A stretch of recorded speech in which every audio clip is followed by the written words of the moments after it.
Hello friends, आशा करता हूँ कि आप सब स्वस्थ होंगे, मस्त होंगे। पिछले ट्यूटोरियल में हमने देखा था कि प्रीमियर प्रो का इंटरफेस कैसा होता है और प्रीमियर प्रो में प्रोजेक्ट कैसे बनता है। इस ट्यूटोरियल में हम सीखेंगे कि जो प्रोजेक्ट विंडो होती है उसमें क्या क्या फंक्शंस होते हैं और जो सोर्स विंडो होती है उसमें क्या क्या फंक्शंस होते हैं। मैं हूं सुनील और आप देख रहे हैं क्राफ्टेड फ्रेम्स। पिछले ट्यूटोरियल में हमने देखा था कि नया प्रोजेक्ट कैसे क्रिएट करना है। न्यू प्रोजेक्ट के जस्ट पास में एक ऑप्शन होता है ओपन प्रोजेक्ट का। यहाँ पर आप जो पुराना जो आपके प्रोजेक्ट बने हुए हैं, आप उन प्रोजेक्ट को ओपन अगर करना चाहते हैं तो आप यहाँ से ओपन कर सकते हैं। जैसा कि आप देख रहे हैं, अभी मैंने ओपन प्रोजेक्ट पे क्लिक किया है और मैं यहाँ से जो भी प्रोजेक्ट मुझे ओपन करना है मैं उसके ऊपर क्लिक करूँगा और मैं यहाँ पे क्लिक करूँगा तो ये प्रोजेक्ट ओपन हो जाएगा। हमने जब न्यू प्रोजेक्ट बनाया था तो हमने ये 3 ऑप्शंस देखे थे, लेकिन इसके अलावा भी और कई सारे ऑप्शंस होते हैं जो हम प्रोजेक्ट बनाने के दौरान उन सेटिंग्स को चेंज कर सकते हैं। जैसे कि आप सेटिंग पर क्लिक करेंगे तो आपके सामने बहुत सारे ऑप्शंस खुल जाएंगे। वैसे तो ये सब को डिफ़ॉल्ट पे ही रखना है, लेकिन आप वीडियो के अंदर देखेंगे एक डिस्प्ले फॉर्मेट में एक ऑप्शन आपको मिलेगा जो है टाइम कोड।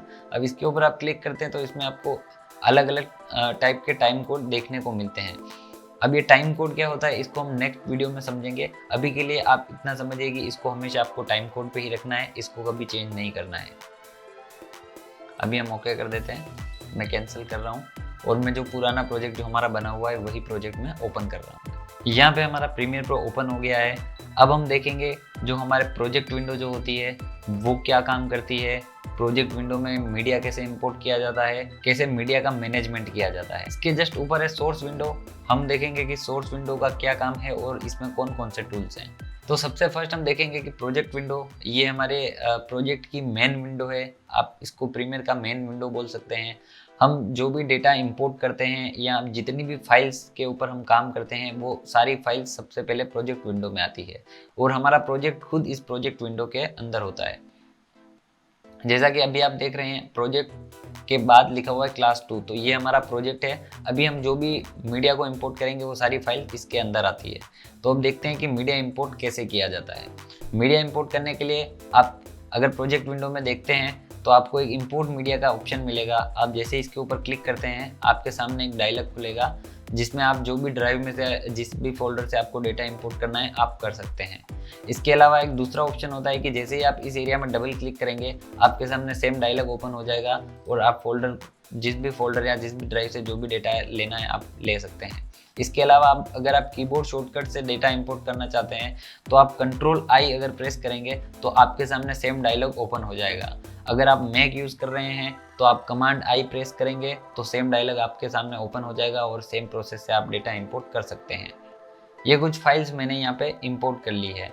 अब कई बार होता है कि हमारे पास डिफरेंट डिफरेंट टाइप का डेटा होता है जिसको हमें डिफरेंट डिफरेंट कैटेगरी में सेव करना होता है। अगर सारा डेटा, जैसे कि मुझे इसके साथ कुछ फोटोज़ भी इंपोर्ट करने हैं, मुझे कुछ ऑडियो फाइल्स भी लेनी है, मुझे किसी अदर कैमरे के शॉट भी डालने हैं, तो सारा डेटा एक ही अगर जगह हम डालेंगे तो पूरा मिक्सअप हो जाएगा। तो इसके अंदर एक फैसिलिटी ये भी है कि आप इसमें अलग अलग टाइप से फोल्डर बना सकते हैं। जैसे कि हम हार्ड ड्राइव में बनाते हैं वैसे ही आप इसमें फोल्डर बनाकर पूरा डेटा आप मैनेज कर सकते हैं। अब सपोज कि मुझे अगर ड्रोन का डेटा लाना है तो मैं यहाँ पे, आप यहाँ नीचे देखेंगे तो एक ऑप्शन आ रहा है न्यू बिन। अब इस न्यू बिन पे अगर आप क्लिक करेंगे तो यहाँ पे एक फोल्डर क्रिएट हो जाएगा। आप इस फोल्डर को नाम दे सकते हैं। मैंने इसको ड्रोन नाम दे दिया है और अब मैं इस फोल्डर के अंदर कुछ डेटा इंपोर्ट करूंगा।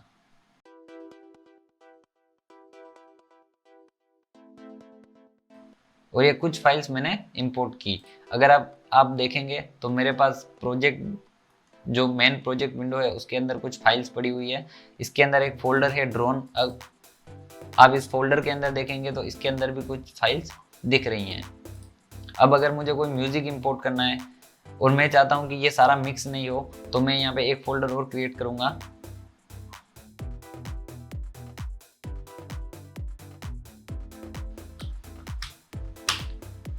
मैंने इसमें एक म्यूजिक नाम से बिन क्रिएट किया है।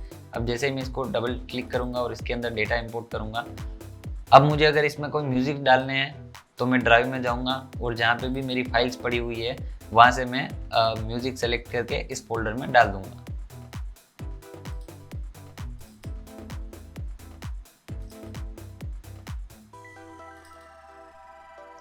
अब ये कुछ म्यूजिक है जो मैं इसमें इंपोर्ट कर रहा हूँ।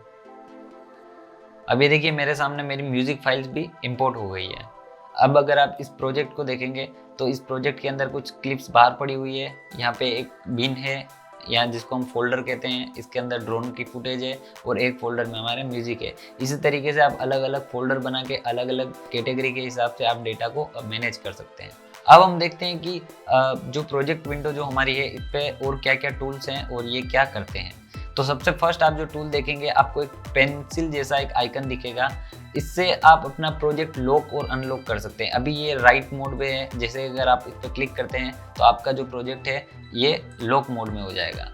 अब ये प्रोजेक्ट लॉक हो गया है। अब इस प्रोजेक्ट में आप कोई भी छेड़छाड़ नहीं कर सकते। कुछ भी अगर आप कमांड लगाते हैं वो वर्क नहीं करेगी। अगर मैं इसको डिलीट भी करना चाहूँ तो ना तो मेरी क्लिप डिलीट होगी, ना मैं और कुछ चीज़ ऐड कर सकता हूँ। अगर टाइमलाइन पे भी कुछ अगर आप करने का ट्राई करेंगे तो भी पॉसिबल नहीं होगा।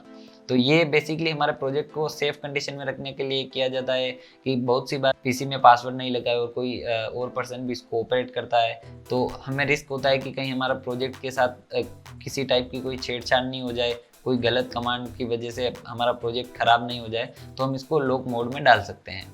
अब जस्ट इसके पास अगर आप देखेंगे तो 2 लाइंस बनी हुई है और एक ऑप्शन आ रहा है लिस्ट व्यू का। अगर आप इसको क्लिक करते हैं तो आपका जितना भी डेटा है एक लिस्ट फॉर्मेट में आपको दिखने लग जाएगा। लिस्ट फॉर्मेट में अगर आप डेटा लोड करते हैं तो आपको बहुत सारे ऑप्शंस देखने को मिलेंगे इसके सामने कि इसका फ्रेम रेट कितना है, इसका कितना ड्यूरेशन है, ये किस रेजोल्यूशन पे शूट किया गया है। बहुत सारी आपको इसमें अगर आप देखेंगे तो डिटेल्स मिल रही है। ये डिटेल्स आगे हमारे बहुत काम आने वाली है। जब हम सीक्वेंस बनाएंगे या सीक्वेंस की सेटिंग्स को समझेंगे तब मैं आपको इस डिटेल के बारे में बताऊंगा। अब लिस्ट व्यू के जस्ट पास में अगर आप देखेंगे तो आपको आइकन व्यू का ऑप्शन मिलेगा। आइकन व्यू पे आप क्लिक करेंगे तो आपको सारे जो क्लिप्स हैं वो उनके आइकन दिखेंगे, थंबनेल शो होंगे, तो आपको देख के पता चलेगा कि आपके पास कौन कौन सी क्लिप्स हैं। इसके अलावा अगर आप किसी क्लिप के ऊपर माउस को ड्रैग करते हैं लेफ्ट टू राइट तो आपको वो पूरी क्लिप प्ले होकर दिखेगी। यहाँ पे आप सारी क्लिप्स को यहाँ पे ऐसे देख सकते हैं स्लाइड करके। इसके अलावा आप इन आइकन्स को छोटा या बड़ा कर सकते हैं। जैसे ही मैं इसको ये देखिए इसको जूम करूंगा, आइकन्स छोटे और बड़े हो रहे हैं। नेक्स्ट ऑप्शन जो हमारा है वो है फ्री फ्रॉम व्यू। इसके ऊपर अगर आप क्लिक करेंगे तो आपका सारा डेटा फ्री फॉर्म में आ जाएगा। अगर आपको किसी क्लिप को नीचे करना है, किसी को ऊपर लाना है, ऐसे जैसे भी आपको अपने हिसाब से इसको आप सॉर्ट कर सकते हैं। मैं फर्स्ट क्लिप को नीचे लेकर आ गया, सेकंड क्लिप को यहाँ लेकर आ गया, ठीक है। तो इस टाइप से आप अपने डेटा को सॉर्ट कर सकते हैं। अब जस्ट अगर आप इसके पास में देखेंगे तो सॉर्ट आइकन्स का एक ऑप्शन है। इसके ऊपर अगर आप क्लिक करेंगे तो आपको बहुत सारे ऑप्शन दिखेंगे, लेकिन ये आइकन व्यू या लिस्ट व्यू पे ही काम करेगा। अब जैसे ही आप आइकन व्यू पे क्लिक करते हैं और सॉर्ट आइकन्स पर जाते हैं तो आपको बहुत सारे ऑप्शंस दिखेंगे जो कि हम नॉर्मल किसी फोल्डर में किसी क्लिप के ऊपर राइट क्लिक करके जो ऑप्शंस देखते हैं वो सारे ऑप्शन हैं। जैसे कि आपको सॉर्ट जो करना है मीडिया को वो किस ऑर्डर में करना है, तो आपको बाई नेम करना है, बाई टाइप करना है, बाई साइज करना है, बाई डेट करना है, उस हिसाब से आप इसको कर सकते हैं। बहुत सी बार क्या होता है कि अगर आप प्रीमियर में मीडिया इंपोर्ट करते हैं तो आपकी फर्स्ट वाली क्लिप लास्ट में चली जाएगी, लास्ट वाली ऊपर आ जाएगी। तो उस केस में आप अपना डेटा जो है वो कैसे प्रॉपर सीक्वेंस में लाएंगे। आप जस्ट यहाँ पे क्लिक करेंगे सॉर्ट आइकन्स पे और आप सॉर्ट बाय नेम पे क्लिक करेंगे और आपका सारा डेटा बाय नेम सॉर्ट हो जाएगा। अभी आप इसका नंबर भी देख सकते हैं 4205, 4206, 4207 पूरा एक सीक्वेंस में ये आ गया है। इसके बाद चलते हैं हम हमारे नेक्स्ट टूल पे और नेक्स्ट टूल जो है हमारा ऑटोमेट सीक्वेंस है। अब इस ऑटोमेट सीक्वेंस को जब हम सीक्वेंस बनाएंगे तब मैं आपको डिटेल में समझाऊंगा। अभी अपन इसको स्किप करते हैं। इसके जस्ट पास में जो ऑप्शन है न्यू बिन का, इससे हम नया फोल्डर कैसे बना सकते हैं अभी आपने देखा था। इसके जस्ट पास में एक ऑप्शन है न्यू आइटम। अब अगर इस न्यू आइटम पे आप क्लिक करेंगे तो इसके अंदर बहुत सारे ऑप्शंस मिलेंगे। आप यहाँ से सीक्वेंस भी बना सकते हैं, आप यहाँ पे प्रोजेक्ट शॉर्टकट बना सकते हैं, offline files, adjustment layer, bars and tones, black video, colour matte और बहुत सारे इसके अंदर ऑप्शंस हैं। ये ऑप्शंस जैसे जैसे हमारे यूज़ में आते जाएंगे मैं एक एक आपको बताता जाऊंगा। अभी के लिए आप समझिए कि न्यू आइटम है जहाँ पे हम सीक्वेंस बना सकते हैं और बहुत सारी चीज़ों को यहाँ पे हम क्रिएट कर सकते हैं। इसके जस्ट पास में ऑप्शन है डिलीट का। डिलीट सिंपली अगर आपको कोई चीज़ डिलीट करनी है तो आप सेलेक्ट कर को प्रेस करेंगे तो डिलीट हो जाएगा। अभी मैं कंट्रोल जेड कर रहा हूँ, अंडू कर रहा हूँ क्योंकि मुझे ये क्लिप डिलीट नहीं करनी है। अगर आपको डिलीट आप डायरेक्ट कीबोर्ड से भी कर सकते हैं। आप सेलेक्ट करके जनरली कीबोर्ड का डिलीट वाला बटन प्रेस करेंगे तो भी फाइल्स आपकी डिलीट हो जाए। तो ये थी हमारी प्रोजेक्ट विंडो और प्रोजेक्ट विंडो के सारे टूल्स। अब हम बात करेंगे हमारी जो सोर्स विंडो होती है उसकी। तो सोर्स विंडो क्या काम आती है? सोर्स विंडो बेसिकली अगर आपको किसी क्लिप को फुल प्रीव्यू लाइक बड़ी साइज में अगर आपको देखना है तो आप उसके लिए इस क्लिप के ऊपर डबल क्लिक करेंगे तो ये आपकी सोर्स विंडो में ओपन हो जाएगी। तो अब हम बात करते हैं हमारे सोर्स विंडो की। सोर्स विंडो मेन हमारी क्लिप का प्रीव्यू करने के लिए काम आती है। जैसे आप क्लिप को डबल क्लिक करके ओपन करेंगे, आप इस क्लिप को जो सेंटर में प्ले एंड पॉज का बटन है, आप इससे प्ले करके आप पूरी क्लिप को देख सकते हैं और पॉज कर सकते हैं। अगर यही काम आपको कीबोर्ड से करना है तो आप स्पेस बार को प्रेस करेंगे तो ये प्ले होगा और स्पेस बार से ही पॉज हो जाएगा। इसके जस्ट लेफ्ट साइड अगर आप देखेंगे तो one step back one frame का एक ऑप्शन दिखेगा। अब ये क्या है? अब जैसे आप इसके ऊपर क्लिक करेंगे तो ये एक एक फ्रेम पीछे की तरफ जाएगा, या आप इसको समझिए एक एक स्टेप पीछे की तरफ जाएगा।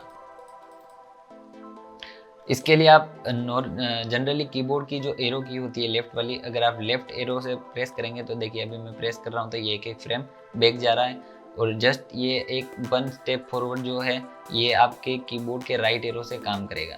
तो आप दोनों एरो से लेफ्ट और राइट आगे या पीछे वीडियो को कर सकते हैं। तो अब हम देखते हैं कि हमारा जो फर्स्ट वाला जो टूल है वो है मार्कर टूल। अब मार्कर टूल क्या करता है? मार्कर टूल किसी भी क्लिप पे मार्क करने के काम आता है। जैसे कि मुझे यहाँ पे कोई मार्क लगाना है, मुझे ये शॉट अच्छा लगा, मैं इसको बाद में कभी यूज़ करूँगा, लेकिन अभी मेरा यूज़ नहीं आ रहा है तो मैं इसको मार्क कर रहा हूँ ताकि बाद में जब मैं इस क्लिप को देखूँ तो मुझे इस मार्क को देख करके वो चीज़ याद आ जाए। तो जैसे आपको मार्क लगाना है यहाँ से तो आप मार्कर पर जाके क्लिक करेंगे। अब ये देखिए एक मार्क ऐड हो गया है और आपको यहाँ से यहाँ तक इस क्लिप को मार्क करना है। तो अब ये देखिए दो मार्कर ऐड हो गए हैं। अब आप जब भी इस क्लिप को ओपन करेंगे, अभी मैं कोई दूसरी क्लिप भी ओपन कर देता हूँ। अब अगर आप इस क्लिप को ओपन करेंगे तो आपको ये मार्कर दिखेंगे। तो ये मार्कर बेसिकली इसके लिए काम आता है कि आप किसी भी पर्टिकुलर पार्ट को मार्क कर सकते हैं। अभी मैं मार्कर हटा रहा हूँ। जस्ट आपको मार्कर हटाने के लिए यहाँ पे राइट क्लिक करना है एंड क्लियर मार्कर्स पे क्लिक करेंगे तो मार्कर्स हट जाएंगे।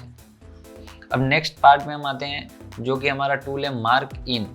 अब मार्क इन और मार्क आउट पर्टिकुलर किसी क्लिप के पार्ट को सिलेक्शन करने के काम आता है। अब जैसे मैं यहाँ से इसको मार्क इन करता हूँ तो मैं जस्ट क्लिक करूँगा, ये मार्क इन हो गया और यहाँ तक हो गया, ये मार्क आउट मैंने कर दिया। अब ये वाला जो पार्ट है ये मेरा सिलेक्शन हो गया है। अगर मुझे इस क्लिप का इतना ही पार्ट मुझे टाइमलाइन पे ले जाना है तो मैं simply mark in mark out करके इसको ड्रैग एंड ड्रॉप करूँगा तो सिर्फ इतना ही पार्ट मेरा टाइमलाइन पे आएगा, बाकी का पार्ट मेरा यहीं रहेगा। इसके अलावा भी मार्क इन मार्क आउट का बहुत अलग अलग तरीके के यूज़ होते हैं, लेकिन सोर्स विंडो पे आप सिर्फ इसको इसी तरह यूज़ कर पाते हैं। अगर आपको क्लियर करना है इसको तो राइट क्लिक करेंगे, क्लियर इन एंड आउट पर क्लिक करेंगे, mark in and mark out clear हो जाएगा। इसका कीबोर्ड शॉर्टकट भी है। अगर आप कीबोर्ड में आई प्रेस करेंगे तो मार्क इन होगा और कीबोर्ड से ओ प्रेस करेंगे तो मार्क आउट लग जाएगा। सेम फंक्शन मैक के लिए भी होता है। अगर आप कीबोर्ड में आई प्रेस करेंगे तो मार्क इन की कमांड लगती है, ओ प्रेस करेंगे तो मार्क आउट की कमांड लगती है। विंडोज़ एंड प्रीमियर में सारे शॉर्टकट सेम होते हैं, कोई डिफरेंस नहीं होता है। अभी मैं इसको क्लियर कर रहा हूँ।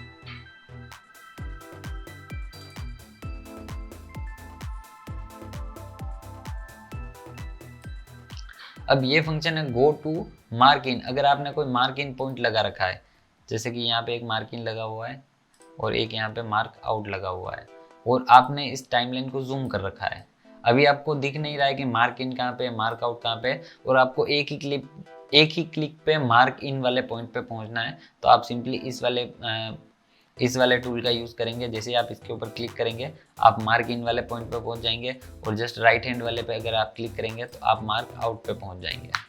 अब आगे हम नेक्स्ट देखेंगे कि ये जो टूल है इंसर्ट। अब ये क्या करता है कि जैसे आप इसके ऊपर क्लिक करेंगे आपकी जो फुटेज होगी वो आपके टाइमलाइन पे आ जाएगी। अब जैसे मैंने क्लिक किया ये देखिए मेरी फुटेज जो है मेरे टाइमलाइन पे आ गई है।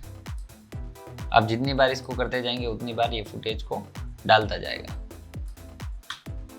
इंसर्ट के जस्ट बाद जो टूल है वो है ओवरराइट। अगर आपको किसी के ऊपर ओवरराइट अगर करना है तो आप जस्ट इसके ऊपर क्लिक करेंगे तो सेम वही क्लिप ओवरराइट हो जाएगी।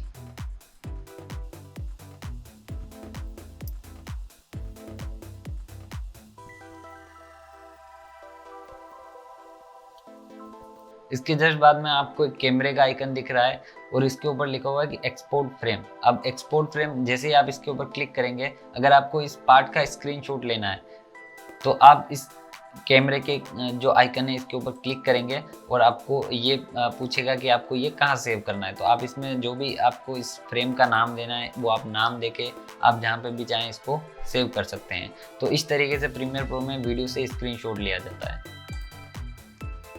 और उसके बाद आप अगर आप देखेंगे तो ये एक ऑप्शन आ रहा है टॉगल प्रॉक्सी का।